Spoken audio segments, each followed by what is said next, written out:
അന്തരാത്മാവിലേക്ക് ഒഴുകിയിറങ്ങിയ ദൈവകരുണ. 1933 April 18. ഞങ്ങളിന്ന് ക്രാക്കോവിലെത്തി. എൻ്റെ ആത്മീയ ജീവിതത്തിൽ ആദ്യ പടികൾ വച്ച സ്ഥലത്ത് വീണ്ടും എത്തിച്ചേർന്നപ്പോൾ ഞാൻ സന്തോഷവതിയായി. പ്രിയ മഠാധിപ മേരി ജോസഫ് എപ്പോഴും അങ്ങനെ തന്നെ, സന്തോഷവതിയും സഹോദര സ്നേഹം നിറഞ്ഞവളും. ഞാൻ ഒരു നിമിഷത്തേക്ക് ചാപ്പലിൽ പ്രവേശിച്ചു. എൻ്റെ ആത്മാവ് ആനന്ദത്താൽ നിറഞ്ഞു.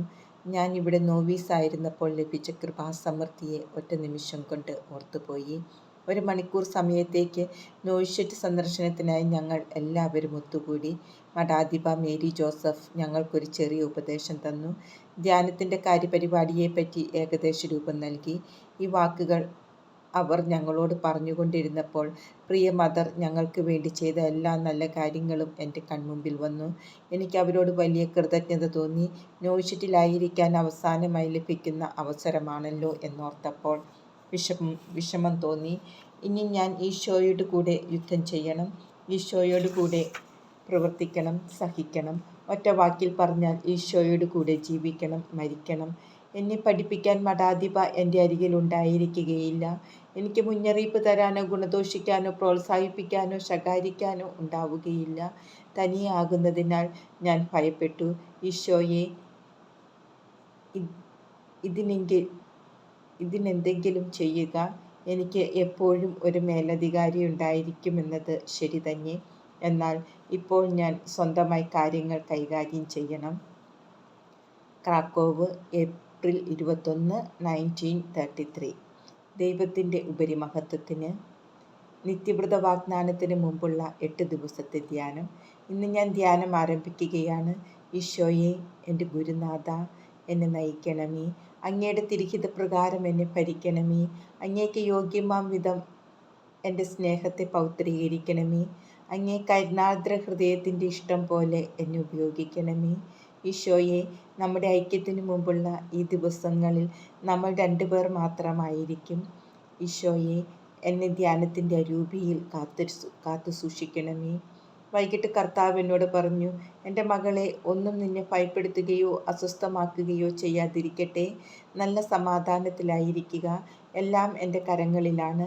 ഫാദർ ആൻഡ്രാഷ് വഴി ഞാൻ എല്ലാം നിനക്ക് മനസ്സിലാക്കി തരാം. ഒരു കുഞ്ഞിനെ പോലെ അദ്ദേഹത്തോട് പെരുമാറുക.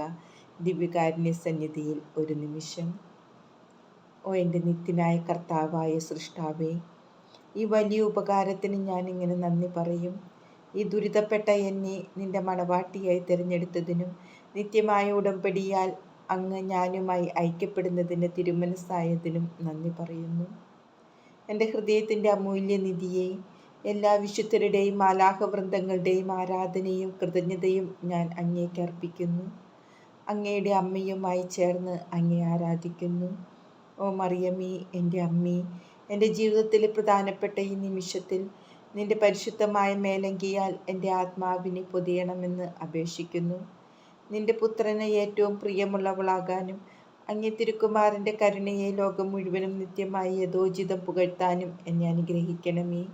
ഇന്നത്തെ ധ്യാന ചിന്തകൾ എനിക്ക് മനസ്സിലാക്കാൻ കഴിഞ്ഞില്ല. എൻ്റെ ആത്മാവ് ദൈവത്തിൽ അസാധാരണമാം വിധം ലയിച്ചിരുന്നു. ധ്യാന സമയത്ത് വൈദികൻ പറയുന്നതിനെ പറ്റി ചിന്തിക്കാൻ എന്നെ നിർബന്ധിക്കാനും കഴിഞ്ഞില്ല. എൻ്റെ ആത്മാവ് കർത്താവിനോട് കൂടിയായിരുന്നു. അതായിരുന്നു എൻ്റെ ധ്യാനം. എൻ്റെ മഠാധിപ മേരി ജോസഫുമായുള്ള എൻ്റെ കൂടിക്കാഴ്ചയിൽ നിന്നുള്ള ചില വാക്കുകൾ. പല കാര്യങ്ങളും അവർ എനിക്ക് വ്യക്തമാക്കി തന്നു. എൻ്റെ ആത്മീയ ജീവിതത്തെ സംബന്ധിച്ച കാര്യങ്ങളിൽ എനിക്കവർ സമാധാനം പകർന്നു തന്നു. ഞാൻ ശരിയായ പാതയിലാണ് മുന്നേറുന്നതെന്ന് എനിക്ക് ഉറപ്പു തന്നു. ഈ വലിയ ഉപകാരത്തിന് ഞാൻ കർത്താവ് ഈശോയോട് നന്ദി പറഞ്ഞു. കാരണം ഇക്കാര്യത്തിൽ എനിക്ക് സംശയം വരുത്താതിരുന്ന ആദ്യത്തെ അധികാരി അവരായിരുന്നു. ഓ ദൈവം എത്രമാത്രം നല്ലവനാണ്! ഓ ജീവനുള്ള ദിവ്യകാരുണ്യമേ, എൻ്റെ ഏക ശക്തിയെ, സ്നേഹത്തിൻ്റെയും കരുണയുടെയും ഉറവയെ, ലോകം മുഴുവനെയും ആവരണം ചെയ്യണമേ. ബലഹീനമായ ആത്മാക്കളെ ശക്തിപ്പെടുത്തണമേ. ഓ ഈശോ, തൻ്റെ ഏറ്റവും കരുണയുള്ള ഹൃദയം നമുക്കായി വിട്ടുതന്ന നിമിഷം പുകഴ്ത്തപ്പെടട്ടെ. പരാതി കൂടാതെ സഹിക്കാനും മറ്റുള്ളവർക്ക് ആശ്വാസം പകരാനും ഈശോയുടെ തിരുഹൃദയത്തിൽ എൻ്റെ സഹനങ്ങൾ അലിഞ്ഞില്ലാതാകാനും എൻ്റെ എല്ലാ വിശ്രമ സമയങ്ങളും ഞാൻ ദിവ്യകാരുണ്യനാഥൻ്റെ പാദാന്തികത്തിൽ ചെലവഴിക്കും. ഈശോയുടെ സന്നിധിയിൽ ഞാൻ വെളിച്ചവും ആശ്വാസവും ശക്തിയും ആർജിക്കും. എന്നോട് കാണിക്കുന്ന വലിയ കരുണയെ ഓർത്ത് നിരന്തരം നന്ദി പറയും. എൻ്റെ മേൽ ചൊരിഞ്ഞിരിക്കുന്ന എല്ലാ നന്മകളെയും ഓർത്ത്, പ്രത്യേകിച്ച് എൻ്റെ ദൈവവിളിയെ ഓർത്ത് ഞാൻ കൃതജ്ഞതയർപ്പിക്കും. ലില്ലി പുഷ്പങ്ങളുടെ ഇടയിലുള്ള ചെറിയ വയലറ്റ് പുഷ്പം പോലെ ഞാൻ മറ്റു സിസ്റ്റേഴ്സിൻ്റെ ഇടയിൽ ഒളിക്കും. എൻ്റെ നാഥനായ സൃഷ്ടാവിനായി വിടരാനും എന്നെ തന്നെ മറക്കാനും അമർത്യമായ ആത്മാക്കൾക്കായി എന്നെ തന്നെ പൂർണ്ണമായും വ്യയം ചെയ്യാനും ഞാൻ ആശിക്കുന്നു. അതാണ് എൻ്റെ ആനന്ദം. എൻ്റെ ചില ചിന്തകൾ. കുമ്പസാരത്തെപ്പറ്റി പറയുകയാണെങ്കിൽ എനിക്ക് ഏറ്റവും ബുദ്ധിമുട്ടേറിയവയും എന്നെ ഏറ്റവും എളിമപ്പെടുത്തുന്നവയും ഞാൻ തിരഞ്ഞെടുക്കുന്നു. ചിലപ്പോൾ ഒരു നിസ്സാര സംഭവം വലിയ സംഭവങ്ങളെക്കാൾ എന്നെ വിഷമിപ്പിക്കുന്നു. ഓരോ കുമ്പസാരത്തിലും എൻ്റെ ഹൃദയത്തിൽ അനുതാപമുണർത്താൻ ഞാൻ ഈശോയുടെ പീഡാസഹനത്തെപ്പറ്റി ധ്യാനിക്കുന്നു. ദൈവാനുഗ്രഹത്താൽ ഇതുവരെ സാധിക്കുന്ന വിധത്തിൽ ശരിയായി അനുദപിക്കുവാൻ എനിക്ക് കഴിഞ്ഞിട്ടുണ്ട്. അനുദപിക്കാൻ വേണ്ടി ഞാൻ കൂടുതൽ സമയം മാറ്റിവെക്കുന്നു. കുമ്പസാരക്കൂടിനെ സമീപിക്കുന്നതിന് മുമ്പായി എൻ്റെ രക്ഷകൻ്റെ വിശാലവും കരുണാർദ്രവുമായ ഹൃദയത്തിൽ ഞാൻ പ്രവേശിക്കുന്നു. കുമ്പസാരം കഴിഞ്ഞു വരുമ്പോൾ വിസ്മയകരവും അഗ്രാഹ്യവുമായ കരുണയുടെ അത്ഭുതം എൻ്റെ ആത്മാവിൽ പ്രവർത്തിച്ചതിന് ഞാൻ പരിശുദ്ധ ത്രിത്വത്തിന് വലിയ നന്ദി അർപ്പിക്കുന്നു. എൻ്റെ ആത്മാവ് എത്രമാത്രം ദുരിതപ്പെട്ടിരിക്കുന്നുവോ അത്രമാത്രം ദൈവകരുണയുടെ കടൽ എന്നെ ആവരണം ചെയ്തതായും ബലവും ശക്തിയും ലഭിച്ചതായും അനുഭവപ്പെടുന്നു. അനുസരിക്കാൻ പലപ്പോഴും ഞാൻ വീഴ്ച വരുത്തുന്ന നിയമങ്ങൾ, ചിലപ്പോൾ നിശബ്ദത പാലിക്കാതിരിക്കുക, മണിയടിക്കുമ്പോൾ അനുസരിക്കാതിരിക്കുക, മറ്റുള്ളവരുടെ കാര്യങ്ങളിൽ ഇടപെടുക, നന്നാകാൻ കഴിവിനൊത്ത് ഞാൻ പരിശ്രമിക്കും. പിറുപിറുക്കുന്ന സിസ്റ്റേഴ്സിനെ ഞാൻ ഒഴിവാക്കാൻ സാധിച്ചില്ലെങ്കിൽ ഞാൻ അവരുടെ സാന്നിധ്യത്തിൽ മൗനം പാലിക്കും. അങ്ങനെ ഇപ്രകാരമുള്ള കാര്യങ്ങൾ കേൾക്കാൻ എനിക്ക് താല്പര്യമില്ലെന്ന് അവർക്ക് മനസ്സിലാക്കി കൊടുക്കും. മറ്റുള്ളവരുടെ അഭിപ്രായത്തിന് ചെവി കൊടുക്കാതെ എൻ്റെ മനസാക്ഷിയുടെ പ്രചോദനങ്ങളെ അനുസരിക്കും. എൻ്റെ എല്ലാ പ്രവൃത്തികൾക്കും ദൈവത്തെ സാക്ഷിയാക്കും. എൻ്റെ മരണസമയത്തെന്ന പോലെ എല്ലാ കാര്യങ്ങളും ചെയ്യുകയും പ്രവർത്തിക്കുകയും ചെയ്യും. ഈ കാരണങ്ങളാൽ എല്ലാ പ്രവൃത്തികളിലും ഞാൻ ദൈവത്തെ സ്മരിക്കും. ഊഹിച്ചെടുക്കുന്ന അനുവാദങ്ങളെ ഒഴിവാക്കും. ചെറിയ കാര്യങ്ങൾ പോലും എൻ്റെ മേലധികാരികളെ അറിയിക്കും. കഴിയുന്നത്ര വിശദമായി അവ പറയും. എൻ്റെ ആത്മീയ അഭ്യാസത്തിൽ വിശ്വസ്തത പുലർത്തും. അവയിൽ നിന്ന് ഒഴിവ് കഴിവുകൾ ആവശ്യപ്പെടുകയില്ല. ഉല്ലാസ സമയത്തിന് പുറത്ത് മൗനം പാലിക്കും. മറ്റുള്ളവരെ ചിരിപ്പിച്ച് മൗനം തടസ്സപ്പെടുത്തുന്ന തമാശകളും സരസമായ വാക്കുകളും ഒഴിവാക്കും. ചെറിയ നിയമത്തിന് പോലും വലിയ വില കൽപ്പിക്കും. ജോലിയിൽ തന്നെ മുഴുകി നടക്കാതെ ഇടയ്ക്കൊരു നിമിഷമെങ്കിലും ആത്മശോധന ചെയ്ത് സ്വർഗത്തെപ്പറ്റിയും ചിന്തിക്കും. മറ്റുള്ളവരോട് അല്പം മാത്രം സംസാരിക്കും. ദൈവത്തോട് വളരെയധികവും. സൗഹൃദ ബന്ധങ്ങൾ ഒഴിവാക്കും. ആരാണ് എനിക്ക് അനുകൂലമെന്നും ആരാണ് എനിക്കെതിരെന്നും ഞാൻ കാര്യമായി പരിഗണിക്കുകയില്ല. എനിക്ക് അനുഭവിക്കേണ്ടി വരുന്ന കാര്യങ്ങൾ മറ്റുള്ളവരോട് പറയുകയില്ല. ജോലി സമയത്ത് മറ്റുള്ളവരോട് ഞാൻ ഉറക്കെ സംസാരിക്കുകയില്ല. സഹന സമയത്ത് സമാധാനവും ശാന്തതയും പാലിക്കും. വിഷമഘട്ടങ്ങളിൽ ഈശോയുടെ തിരുമുറിവിൽ അഭയം പ്രാപിക്കും. അവിടുത്തെ തിരുമുറിവിൽ നിന്ന് സ്വാന്തനവും സമാശ്വാസവും വെളിച്ചവും സ്ഥിരീകരണവും പ്രാപിക്കും. പരീക്ഷണങ്ങളിൽ ദൈവത്തിൻ്റെ സ്നേഹാർദ്രമായ കരങ്ങൾ കാണാൻ ശ്രമിക്കും. സഹനം എപ്പോഴും ഉണ്ടാകും. ഒരു സന്തത സഹചാരിയെപ്പോലെ അത് ആത്മാവിനെ എപ്പോഴും വിശ്വസ്തയോടെ പിന്തുടരും. ഓ ഈശോയെ, അങ്ങയെ സ്നേഹിക്കുന്നതിൽ എന്നെ പിന്നിലാക്കാൻ ഞാൻ ആരെയും അനുവദിക്കുകയില്ല. ഓ ദിവ്യകാരുണ്യത്തിൽ മറിഞ്ഞിരിക്കുന്ന ഈശോയെ, നിത്യവ്രത വാഗ്ദാനത്തോടുകൂടി ഇന്ന് ഞാൻ നോവിഷ്യറ്റ് വിടുകയാണ്. ഞാൻ എത്രമാത്രം ബലഹീനയും നിസ്സാരയുമാണെന്ന് ഈശോയെ അങ്ങറിയുന്നു. ഇന്നു മുതൽ ഞാൻ പ്രത്യേകമായ വിധത്തിൽ അങ്ങയുടെ നോവിഷ്യറ്റിൽ പ്രവേശിക്കുകയാണ്. ഞാൻ അർത്ഥിനിയായി ഈശോയെ അങ്ങയുടെ അർത്ഥിനിയായി തുടരുകയാണ്. അവസാന ദിനം വരെയും അങ്ങൻ്റെ ഗുരുവായിരിക്കും. ദിനവും ഞാൻ അങ്ങേ തൃപ്പാദത്തിങ്കൽ ഇരുന്ന് അങ്ങേ പ്രഭാഷണങ്ങൾ ശ്രവിക്കും. എൻ്റെ ഗുരുവായ ഈശോയോട് ആലോചിക്കാതെ ഞാൻ സ്വയമേ യാതൊന്നും ചെയ്യുകയില്ല. എന്നെ അങ്ങിലേക്ക് അടുപ്പിച്ചതിനും അങ്ങയുടെ നോവിഷ്യറ്റായ തിരുസക്രാരിയിലേക്ക് എന്നെ എടുത്തതിലും ഞാൻ വളരെ സന്തോഷിക്കുന്നു. നിത്യവ്രത വാഗ്ദാനം നടത്തുന്നതിലൂടെ ഞാൻ ഒരിക്കലും ഒരു പൂർണ്ണ സന്യാസിനിയാകുന്നില്ല. ഇല്ല, ഒരിക്കലുമില്ല.